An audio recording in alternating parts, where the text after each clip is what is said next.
भाजपा को कोई हरा सकता है तो सिर्फ आम आदमी पार्टी हरा सकती। भविष्य की सबसे बड़ी खतरा कोई है तो आम आदमी पार्टी है, इसलिए आम आदमी पार्टी को कुचलने का कुचक्र किया जा रहा है। जिस हिसाब से नरेंद्र मोदी सबको जेल भेज रहे हैं, उनका सुपड़ा साफ होने वाला है। चलेगा झाड़ू, उड़ेगा धूल, न रहेगा हाथ न रहेगा फूल, इस बात को आप देख लेना।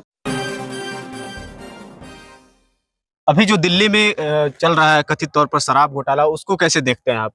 वो तो मनगढ़ंत कहानी है। पीएमओ में एक स्क्रिप्ट लिखा जाता है, ईडी को भेज दिया जाता है, जाओ इस पे कुछ करके देखो। 15 महीने से जांच चल रही है। पूरा गिरफ्तारियां भी तो हुई, मनीष सिसोदिया, बड़े बड़े नेताओं की गिरफ्तारियां। सही बोल रहे हैं। 15 महीने में देश ये जानना चाहता है, और मैं तो पार्टी का प्रवक्ता होने के नाते भाजपाई, कांग्रेसी और उन हर लोगों से एक सवाल करता हूँ, और ईडी से भी सवाल करता हूँ कि 15 महीने में 1 रुपया तो बता दो यार जिसको जब्त किए हो। आप भारत देश में देखेंगे कहीं भी छापा पड़ता हो, आईटी कहो, ईडी कहो, सीबीआई कहो, इसी यहीं छत्तीसगढ़ में 180 करोड़ की संपत्ति अटैच हो चुकी है। 15 महीने में 1 रुपए का कोई अगर घोटाला हुआ है तो जब्त करके तो बताओ। मनी ट्रेलिंग हुई, अरे मैं ट्रेलिंग हुई तो कहाँ हुई, किसने दिया, किसने लिया?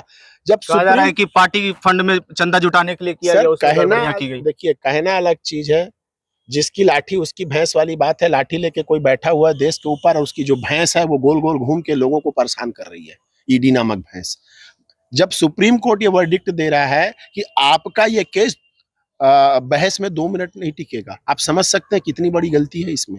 उसके अलावा जो अभियुक्त थे वो आज सरकारी गवाह बन के बाहर हैं। सिर्फ उनके ये बोल देने से कि मनीष सिसोदिया जी से, अरविंद केजरीवाल जी से संजय सिंह जी ने मिलाया तो अपराधी हो गए। आपने, ईडी ने कोई सम्मन दिया? ऐसा कोई एक व्यक्ति बताओ जो अभी जितने केस चल रहे हैं भारत देश में बिना सम्मन के गए हों। ईडी सम्मन नहीं देती, कोई जांच नहीं करती है। उसके पीछे कारण यह है कि उस दिन संभवतः मनीष सिसोदिया जी की जमानत हो सकती थी, इसलिए उनको उठा लिया। ठीक है, केस कमजोर है तो क्यों नहीं मनीष सिसोदिया को बेल मिल रहा है, जमानत मिल पा रही है?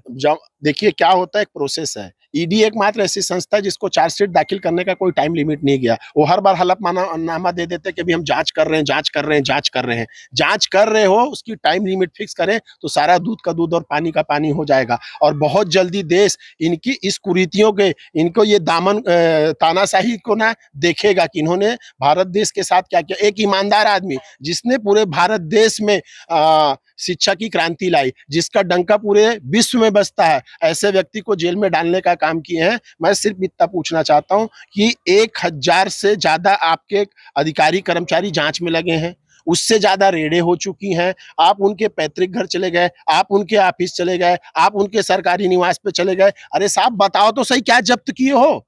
कोई कागज बता दो, कोई रुपया बता दो, कोई लेन देन का तरीका। आपको जबरदस्ती किसी को जेल में डाल के रखे हो और आप उसका सिर्फ बदनाम करने की कोशिश है, क्योंकि इनसे टक्कर लेने का मादा सिर्फ आम आदमी पार्टी में है। भाजपा को कोई हरा सकता है तो सिर्फ आम आदमी पार्टी हरा सकती। भविष्य की सबसे बड़ी खतरा कोई है तो आम आदमी पार्टी है, इसलिए आम आदमी पार्टी को कुचलने का कुचक्र किया जा रहा है। लेकिन आम आदमी पार्टी के सिपाही, आप पूछ रहे थे ना कि आपके लोग छोड़ के अरविंद केजरीवाल को चले गए। अरविंद केजरीवाल के साथ ऐसे लोग हैं, मैं बताता हूं, पंकज गुप्ता, जो पार्टी बनने के साथ से लेके आज तक पार्टी के सचिव हैं, किसी पोस्ट पे नहीं है, विधायक नहीं है, सांसद नहीं है, राज्यसभा छोड़ के गए उनको भी तो पद मिला था। मैं यही बोलना चाह रहा हूं। मैं बड़ा आपको थोड़ी देर पहले यही बोला कि एक पार्षद ना खरीद पाने के गम में ना दोनों रात में पता नहीं क्या करते होंगे। एक पार्षद नहीं खरीद पाए जो देश की सरकारों को खरीद लेते हैं। तो जो देशभक्त होगा, जो पार्टी के लिए सोचता होगा, वो पद पैसे के पीछे नहीं भागेगा। समय में ये देखिए, पार्टियों में क्या होता है, समय चक्र चलता है। आज किसी के पास पद है, कल किसी के पास नहीं होगा। इसका मतलब यह है कि मेरा नेता खराब है, ये गलत है। जो सच्चे सिपाही हैं वो लड़ रहे हैं, जो सच्चे सिपाही हैं वो जेल जा रहे हैं, जो सच्चे सिपाही हैं ना वो झंडा लेके आम आदमी पार्टी का पूरे देश में घूम रहे हैं। जिनमें वो नहीं थी, सब्र नहीं था, वो कहीं और जा चुके हैं। जो प्लांटेड आए थे वो कहीं और जा चुके हैं। आप जितने लोग हैं, कपिल मिश्रा कहाँ था पहले? आम आदमी पार्टी में। उसके पहले कहाँ था? यहाँ होगा, भाजपा में था। उसकी मां पार्षद थी, रो रो के बोलती मेरे बेटे को बता दो ना अरविंद केजरीवाल, क्या पूछ रहे हैं? अरे तू अपने बता दे, पार्षद रहते कितना कमाई थी। तो जो प्लांटेड केजरीवाल पहचान नहीं पाए कपिल मिश्रा को। देखिए, अरविंद केजरीवाल जी बोलते हैं कि हम कल होकर के कपिल मिश्रा फिर आम आदमी पार्टी में आए, फिर केजरीवाल रख लेंगे। देखिए, ये मेरे अधिकार क्षेत्र के बाहर का चीज है। बस मैं इतना जानता हूं कि आम आदमी पार्टी, अरविंद केजरीवाल जी बोलते हैं कि जो भारत देश को नंबर 1 बनाना है, भारत देश को जो शिक्षा की क्रांति लाना है, भारत देश में जो स्वास्थ्य की क्रांति लाना है, उसके लिए हम लोग पर्याप्त नहीं है। भाजपा, कांग्रेस या अन्य जगह से जो अच्छे लोग हैं उनका स्वागत है, तो हम तो मान के चलते हैं कि अच्छे होंगे। अच्छे लोग की क्यों स्वागत कर रहे हैं कि आप कर रहे हैं? पहले अरविंद केजरीवाल भी अच्छे लोग में गिनती आते थे, अब वो भी भ्रष्ट हो गए, अब उन पर भी आरोप लग रहा है कि वो भ्रष्टाचारी हैं, उनके राज्य में भी घूसखोरी चल रही है। कहाँ पे चल रही है? दिल्ली में कहा जा रहा है ना, शराब घोटाला हो रहा है, करोड़ रुपए घोटाला पकड़े जा रहे हैं, गिरफ्तारियां हो रही हैं। मैं आपसे यही तो पूछ रहा हूँ कि आप 1 रुपया की बरामदगी तो बता दो। इसी राइज एवेन्यू कोर्ट में जब आज से 6 महीने पहले 6 मई को आदेश पारित हुआ, इन्होंने पहले बोला 100 करोड़ का घोटाला हुआ, फिर बोले 30 करोड़ का घोटाला हुआ, फिर बोले 100 करोड़ रुपया जो है हवाले के थ्रू गोवा गया है। कोर्ट ने पूछा, भाई साहब 100 करोड़ रुपया घोटाला हुआ, गया गोवा में, ये ऑन रिकॉर्ड है, पैरा 44 में आप पढ़ लेना कि अगर 100 करोड़ रुपया गया तो उसकी कोई पर्ची कटी होगी, वो पर्ची रिकवर किए हो क्या? क्योंकि हवाला में पर्ची कटती है, वो पर्ची आपने रिकवर नहीं कर पाए, आदमी रिकवर नहीं कर पाए, आप सिर्फ हल्ला करते रहोगे भ्रष्टाचार हुआ, भ्रष्टाचार हुआ। और वाकई में अगर मुख्य प्रधानमंत्री मोदी अगर भ्रष्टाचार के खिलाफ, वो उनका एक स्टेटमेंट अभी मैं देख रहा था, मेरे ताप के आगे भ्रष्टाचारी उस ताप को सहन नहीं कर पाएंगे। हेमंत बिश्व शर्मा ठंडा पड़ गया, हेमंत नारायण ठंडा पड़ गया, अजीत पवार ठंडा पड़ गया, इतना उनका ताप है।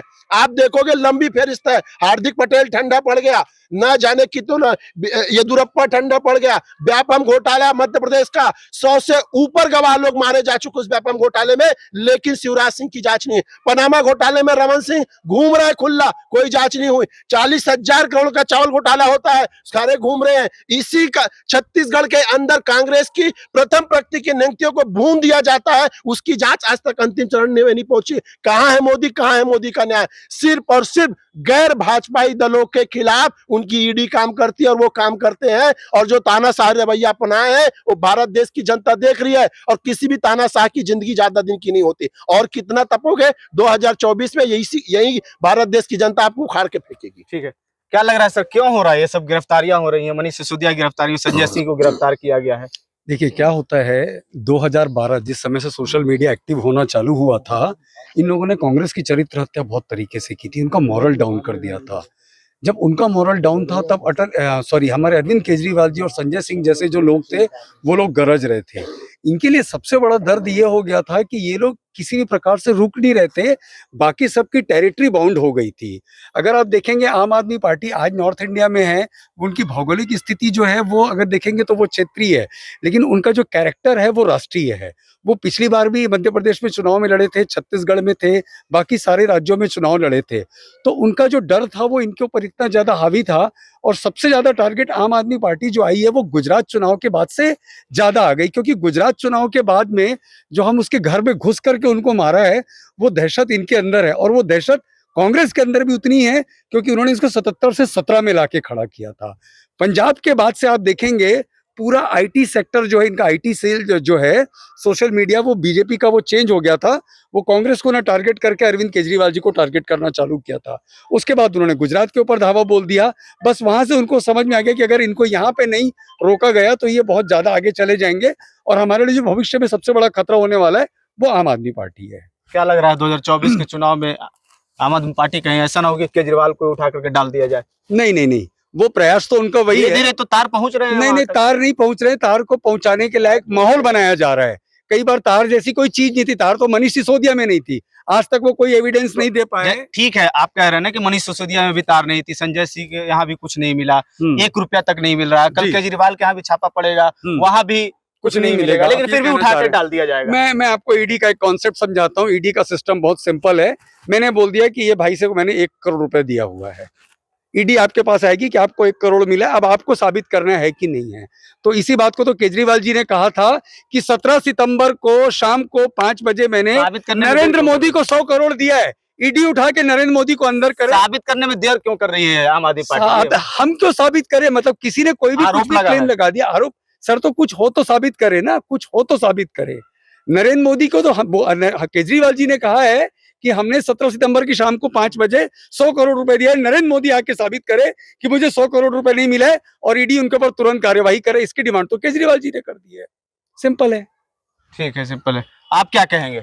देखिए, अभी जो आप प्रश्न कर रहे थे ना हाँ, कि इसको जेल में बंद कर दिया, उसको जेल में बंद कर हाँ। दिया, मैं समझता हूँ शायद आपका जन्म कब हुआ नहीं जानता हूँ।